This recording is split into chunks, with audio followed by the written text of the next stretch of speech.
I have no doubt that America's in a position to continue. დარწმუნებული ვარ, რომ ამერიკის შეერთებული შტატები არის იმ პოზიციაში, რომლიდანაც ჩვეულებრივ გააგრძელებს წარმატების მიღწევას. სწორედ ამიტომ, ჩემს გამოსამშვიდობებელ სიტყვაში მინდა ქვეყანა გავაფრთხილო იმის შესახებ, რაც მაწუხებს.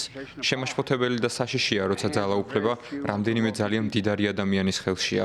სახიფათო იქნება, თუ მათ მიერ ძალაუფლების ბოროტად გამოყენების შემთხვევები შეუმჩნეველი დარჩება. დღეს ამერიკის შეერთებულ შტატებში ოლიგარქია ძლიერდება და საფრთხეს უქმნის ჩვენს დემოკრატიას, ძირითად უფლებებსა და თავისუფლებებს.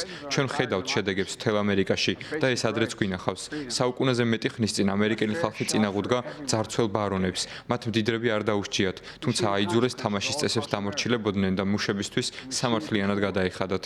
More than a century ago, I'm equally concerned about the მე მაშინებს ტექნოლოგიური ინდუსტრიის განვითარების პოტენციალიც. ამან ჩვენს ქვეყანას შეიძლება რეალური საფრთხე შეუქმნას. ამერიკელები ყალბი ამბებისა და დეზინფორმაციის ზავის ქვეშ არიან დამარხული და ეს ძალაუფლების ბოროტად გამოყენების საშუალებას იძლევა. თავისუფალი მედია ჩამოშლის ზღვარზეა. სოციალურ ქსელებზე ფაქტები არ მოწმდება. ძალაუფლების ხელში ჩასაგდება სიმართლეს სიცრუით გადაფარეს.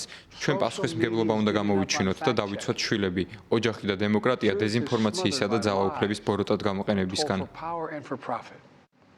We need to amend the ჩვენ Constitution. კონსტიტუციაში ცვლილებები გვჭირდება, რათა ყოველთვის ნათელი იყოს, რომ არც ერთი პრეზიდენტი არ არის ხელშეუხებელი. მან პასუხი უნდა აგოს იმ დანაშაულებებისთვის, რომლებიც თანამდებობაზე ყოფნის დროს ჩაიდინა. პრეზიდენტის უფლებამოსილება შეუზღუდავი არაა და არც უნდა იყოს.